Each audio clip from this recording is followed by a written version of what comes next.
Hello everybody, I'm Nora Burrows. I'm going to make a quilt where each quilt block is based on a different nature word. Went on the internet, found a list of nature words, put them in a hat, and I'm pulling them out. I'm doing this with my friend. So the first word that we pulled is bush, which I think is hilarious because making a quilt block about a bush is more challenging than one would think. The first one is bush, so we're each making a quilt block based on the nature word bush. I have some ideas. The first one I'm not gonna go with, but my first instinct was to make some like bushes with little animals sticking their heads out, which I thought would be kind of like cute and funny.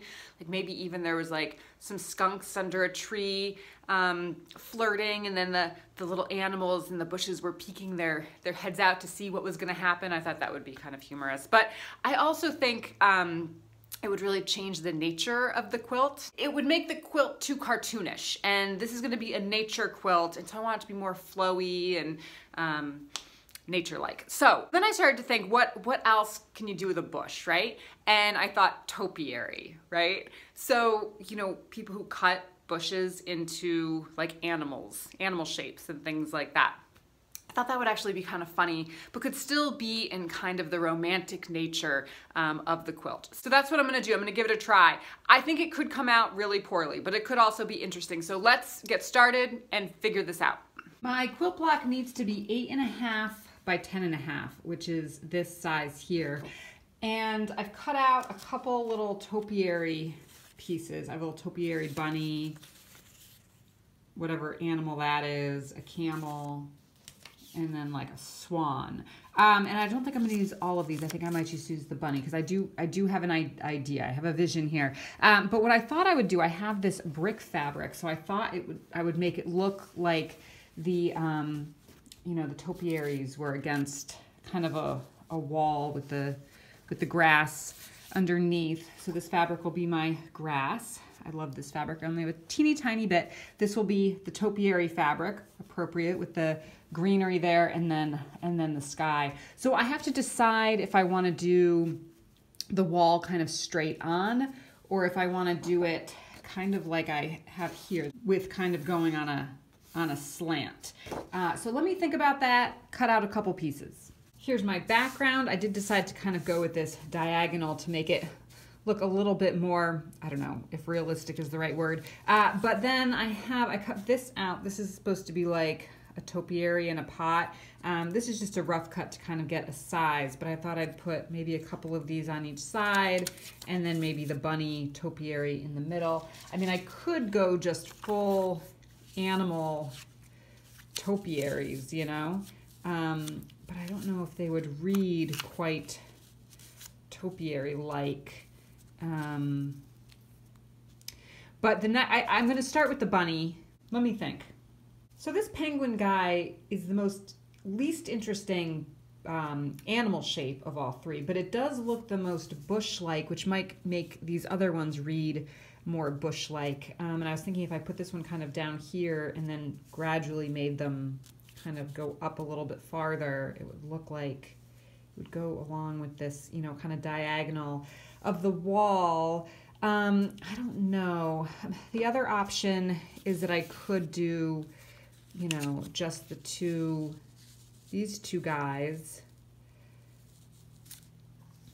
and then maybe this kind of over here to give it the topiary look. And I could even do one down here.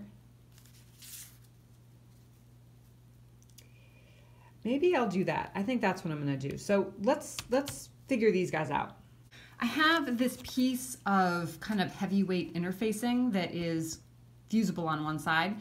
This is the fusible side. So I want to mark my animal facing the opposite direction. Oh, did I cut this too small? Let's see. I think I can make it work. So this is the back. So it'll be facing this way, like this. So I want to trace it going the opposite way. Is that right? Because it'll fuse onto the back of the fabric. And then, yeah, and then when you turn the fabric around, it'll be the right size. So I'm going to trace it going this way onto the non-sticky side of the interfacing. I've traced out both animals. Note I did not leave any room for seam allowance. It's the exact size that I want my shape to be. I'm going to cut these out. I have my pieces cut out and now I have to iron them on to my fabric. So what I'm going to do is iron the shiny side of the interfacing onto the wrong side of my fabric. I'll do that for all the pieces. For my pot, I think I'm going to use, let's see, I could either use this stripe here for the pot, let's see, or this one here, and I think I'm going to go with this one. I've ironed on the interfacing onto the back of the fabric, leaving a little bit of a seam allowance along the edge. And what I'm going to do is anywhere where there's a little indentation, I'm going to make a little cut right up to the interfacing. And I'm going to do that all the way around. Not on the curves going out, but just on the curves that go in. And then once I do that all the way around, I'm going to take my glue stick. This is a glue stick specifically for fabric. And I'm going to put a little bit of glue along the edge and then fold over the fabric. And this is how it kind of looks needle turned, because what will end up happening is this will be turned all the way around the bunny, and then I can hand stitch it down. So it will look needle turned, but really this is an easier way to do that. So I'm going to do that. I'm going to snip all the way around the bunny, add my glue, turn over the edges, and do that for all of the pieces. Here's how my scene is looking. I still need to stitch these guys down, but as you can see, I folded over the fabric along the edge of the interfacing for all of these. And for the stems going up for each one of these topiaries, I'll use maybe this brown, do a little stitching, or maybe black, depending. The brown may blend into the background a little bit too much. And then I also have these green embroidery flosses, size 8, and so I think I might do some just embroidery on the bushy parts to make them look more bush-like. So what I'll do next to sew these down is I'll take all of them off except for one. I'll probably start with the bunny. I'll take a little bit of this fabric glue, dab on the fabric glue, and place it where I want, and then I'll just do a little stitch all the way around the edge. It should be pretty much invisible, and I'll do that for all of the pieces. I may also use some of these birds here. Let's scooch this down a little bit. Use some of these birds, cut them out and kind of put them in the sky, but I might not do that. But the sky is looking a little empty.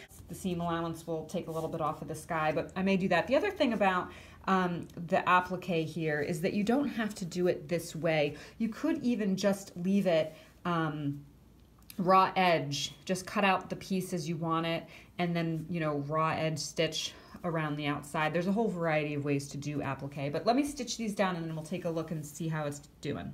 Here's where I'm at now. Everything is sewn down, all of these pieces, except I added this squirrel. The squirrel is not sewn down yet. I did want to add a little bunny. I had this idea that it would be really funny if I made this little bunny kind of looking up at the big topiary bunny. I just thought it would be kind of humorous. But I don't know. So I cut it out in this fabric. Let's see if I can get a closer look. So I cut it out in this fabric and it just didn't really seem to go. So I then cut it out again in this fabric. I still have to cut out the second ear, but it would look something like that. And I still don't really love it. I was thinking about maybe making a pink bunny instead, if that would be cuter, but I'm not sure it would. I kind of feel like it would just be better with no bunny.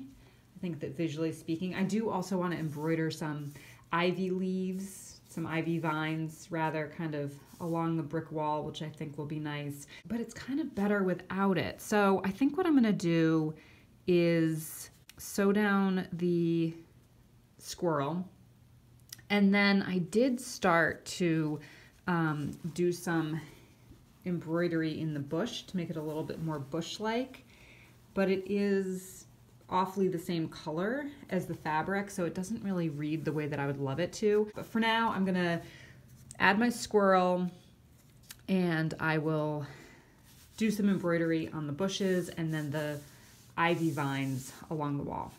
And then I'll decide about the bunny. I finished my quilt block. I'm pretty happy with it. I decided not to do the vines on the wall. I just felt like it would detract from kind of these other pieces. And then again, I decided not to do the bunny. But I did embroider the word bush down here. And I think I'll do that with all of the quilt blocks so that I know what word was kind of the inspiration for the block. And here's the little squirrel. Super cute. And then of course I have just a little bit of embroidery on the topiary animals, but then quite a bit of embroidery on the bushes on either side. And then I love that fabric on the pot. So success, I would say. Thank you so much for joining me. Don't forget to subscribe, and I'll see you next time.